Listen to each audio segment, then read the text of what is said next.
Hi, this is Paul from Xing Academy. Just back from China, back in the UK. We've just done a bit of training today, done some sword work with the guys this morning, and I was going to get some footage but completely forgot about it because we were so engrossed in the training. So anyway, I'm here with Joe. We're just going to get a video up on YouTube, do a little bit showing a bit of conditioning with the resistance band as well, because one, I'm a little bit injured, my shoulder's a bit knackered at the moment, so the resistance band is really good for that. And also, this is some of the stuff that I do when I'm by myself, when I don't have a training partner. A little bit of conditioning work, a bit of strength kind of work, light strength work with the resistance band. And it all ties back into Xing Yi because some of the movements we're going to do are directly applicable into your Xing Yi training. And I'll talk a little bit about why that is as we go through it and what's quite cool about using a band like this. There's lots of different types of bands. I like this one. It's got like loops in it. They're not particularly expensive. It's elastic. It's good size. Stretches a lot if you're holding the ends. Holding a little bit further down, shorten it up, and it becomes a little bit harder to move.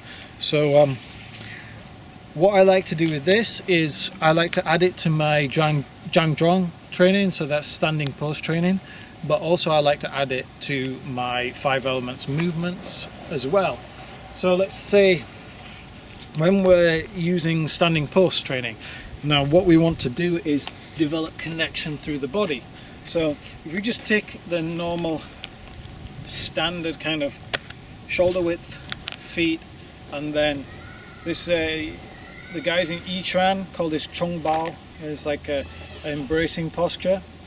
So we use this a lot in our Xing Yi. We call this kind of thing tiger embrace. So we're trying to keep this rounded structure, but we're not just going to hold the hands up and keep the feet here and just stand here with no intention and no movement. So what we're going to do is, if we think about this, we're going to line the wrist up with the shoulder and then let the elbow sink.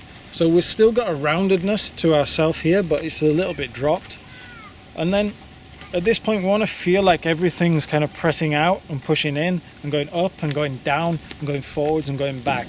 So we've got these different directions of forces, and we're creating this connection between our extremity, between this roundness with our core and with the floor. And the legs as well, they don't want to just be like static and dropping down. They've got this like pressure going in, pressure going out, pulling up, pushing down. So one thing that you do with this is that when you're by yourself, you can kind of like do this slow movement, expand out and in, out, in. So I can feel that I'm expanding outwards from my body, from the floor, from the center, from the Zhongwan here. But what I'm also doing is resisting that pressure. So it's like I want to push out, but I resist it as well. So what that's doing is it's giving me something to work against. And this is creating a connection between my arms, my legs, my core, and the floor. So this is all well and good. When I've got a partner, I might get them to push on me so I can test this, or pull on me so I can test this, so that I'm trying to develop this springy kind of structure that's strong but can also absorb force, and it absorbs force into the center and into the ground. So when I don't have a partner, then something like this is great, because let's say I'm just holding my Chong Bao. So I want to press outwards, but I want to feel the resistance. It means I can use a resistance band. So with this one, I can put my hand through the loop. So I'll put my hand through the second loop on these, and then I hold this, and I just feel a very little stretch here.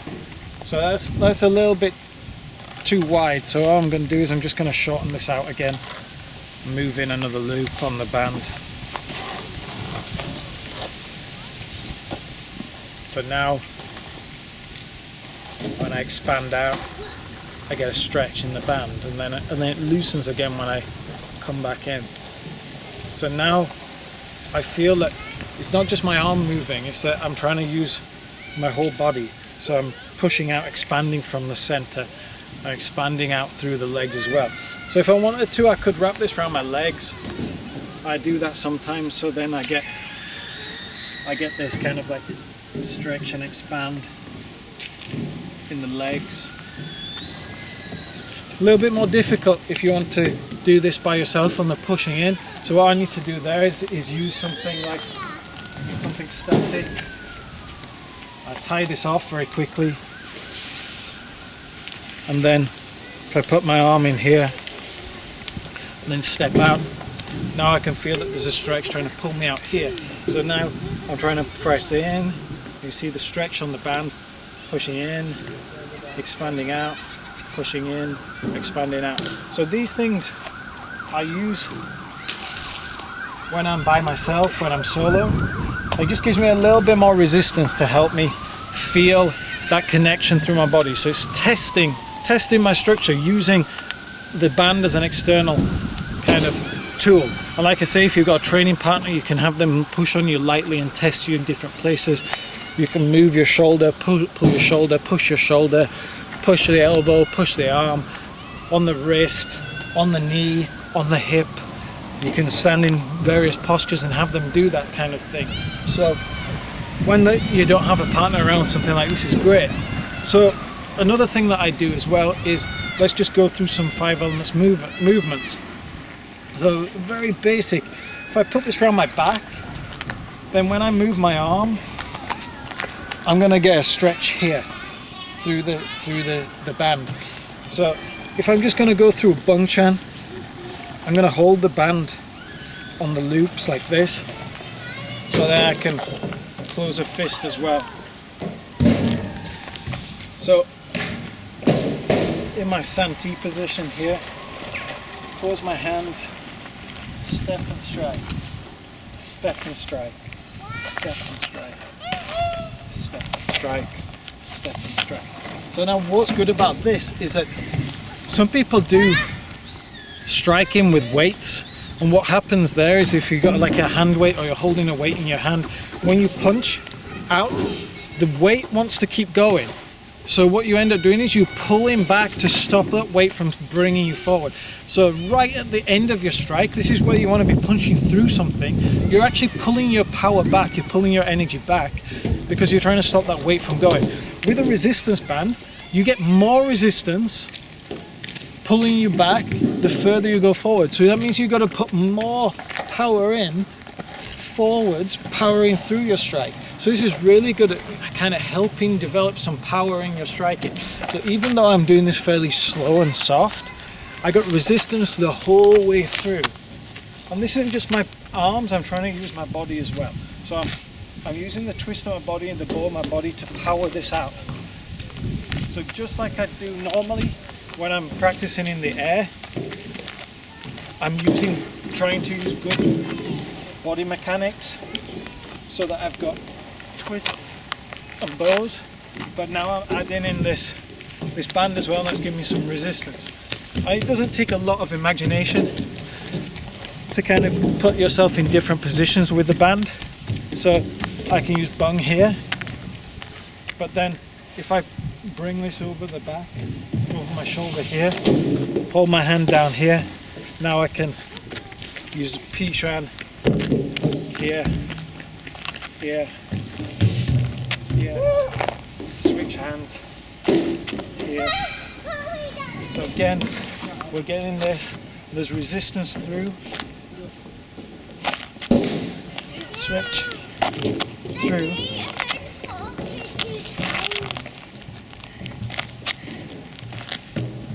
And it's not a lot of resistance, but it's enough to just give you something that's going to test and give you something to work against, so that you're not just doing this in the air and you think that like you're actually being able to do something, when really when you come up against something solid or you have to power through something, then you've got the experience of doing that. Even if you're working solo, you can use a band to do that. So this kind of stuff all goes back into your Xing Yi training. So like if I use a Zhuan, maybe I could hold like this, and then I twist out with one hand and the other. So this hand is pulling back and twisting back, and then this hand's twisting forward. Again, you see how I'm trying to use the body, so I'm using the body to power the twist rather than just going like this with the arm and twisting out. It's through the body, twisting of the hip, twisting of the upper chest, the waist here. So I got this.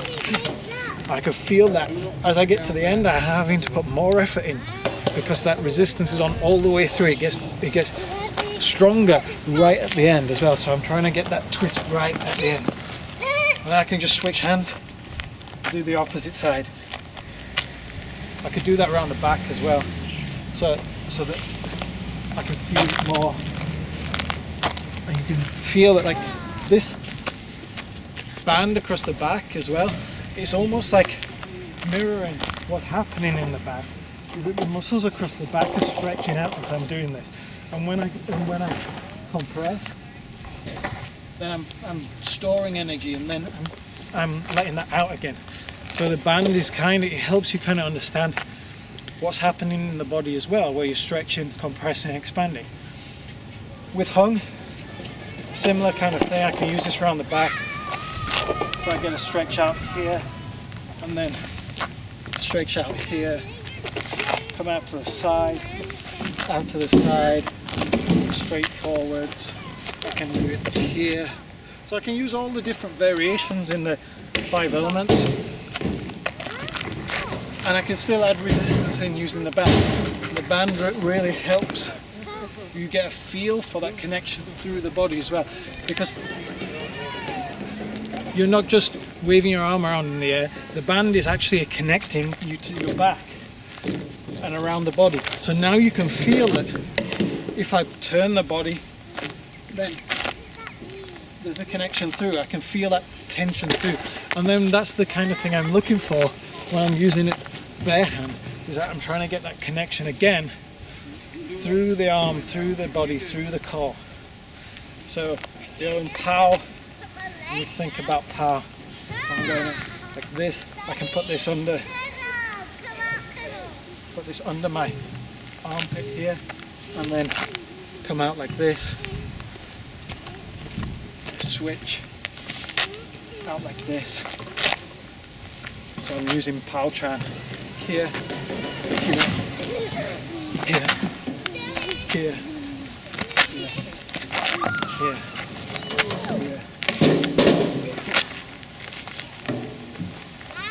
So it's a really simple piece of kit, fairly inexpensive. When you're training by yourself, it can be really useful. Few other things that maybe, if you're warming up for Xing Yi practice, you might want to loosen up the legs, stretch the legs out a bit. Quite often find that when you're going into like a really deep Santi, when you're training strength, then the knees turn in a lot, or you're trying to turn in the hip a lot. When you're going down, you want to be kind of making this angle shorter at the bottom here. So you're making this triangle bigger or more compressed. Rather than lean back or fold in or fold out, you want to be bringing the knee down and making this angle smaller. And a lot of people find that difficult because as Westerners, we're not used to kind of squatting or anything like that. So using a natural squat like this, so I just go down and hold this position. This helps with the ankle flexion here. And you can either hold this position or you can lift. Hold this position down. Try and keep the back straight. So the head's being pulled up and the coccyx is being pulled down. So you're keeping straight. You can have the arms out in front if you need to balance. You can push the elbows into the knees to give you a bit of balance as well if you want. But if you can, just hold this down. The wider your feet are, the more stable you're going to be. But if you can go really close in. Try and keep that. And then you'll feel this in the front of the shin and the ankle. So this is what we're trying to work, is this tendon and this connection through the ankle, so that we can get down low and easy like this. So another thing when you're doing a Santi, building up your leg strength, is that you might start to hover the front foot and get lower, So you might even want to go into like a pistol squat, trying to keep the heel down at the back. So just there, it was lifting a little bit. Just go down as far as you're comfortable. Back up. Back up. So this is going to be working your quad, calf, and again this connection in your ankle here. When you switch sides, go down, lifting the foot, up, down and up. Again, we're trying not to stick the arse out too much, the butt out, but keep that triangle back there. So another way you can stretch that out is that if you find a pole or something, hold onto the pole so that you're not going to fall over. Just put that down. Get your ankle and bring flat against the pole. And then use your arms to pull yourself up. Now what you're going to get is you're going to get a calf stretch at the back, but you're also going to try and keep this angle getting closer and closer. Don't push it too much. Just feel the stretch in the calf and then release. Hold it, feel the stretch in the calf and release. If you want to, you can also go the other way and stretch right down. Get yourself to the floor if you can, straight, and then lift yourself up and get the stretch on. Stretch on. Depending on where you've got your other foot, you could be using this to work the other leg as well. Holding onto the pole to give you a balance. Then switch feet.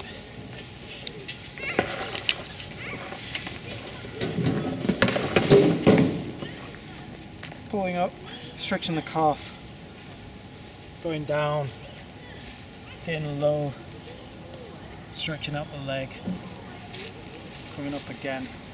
Again, try and keep the back straight. Don't curve through like this or lean forwards too much, keep it straight. And again, don't push it too much, just to the point where you can feel a stretch. Shake out if you need to. And then again, get a wide kind of stance here. You squat down, pressing out. This is stretching on the back of the leg now. You can jam your elbow into the knee here if you need some support, or arms out to balance. Here, try and keep the back straight again. So I'm not curling over like this, I'm trying to keep the back up. Stretching out the leg and feel this along the back of the thigh. I can raise, switch sides. Trying to keep the heel down here as well, rather than go like this. There I'm losing the stretch. If I'm here, I can feel the stretch along the back through the hamstring. But when I go like that, I'm losing it. So I'm also working on ankle mobility here as well. Balance, flexibility, keeping upright. Use the hands as support if you need to. Push into the leg if you want to. In fact, pushing on that knee, pushing it out is increasing the stretch here. And then moving up and down smoothly. Just giving my legs a good stretch out before I start my workout. So there's a few movements. A bit with the resistance band can go directly into your Xing Yi. Gives a little bit of conditioning, a little bit of leg work, stretching that also can help you warm up for your Xing Yi practice. So just starting to get back into filming, training since I've come back from China. So we're hoping to get a few more videos out. Keep checking out the YouTube channel. Go to Facebook, like the page, check out the events page on the website and so on. And just generally just keep in the loop. So I'll see you next time. And then you might throw from the other side. So I'm doing the same thing. I'm using my dragon body, twisting each time. And I'm here. See how this hand can cover here? Monkey uses this like here as well. So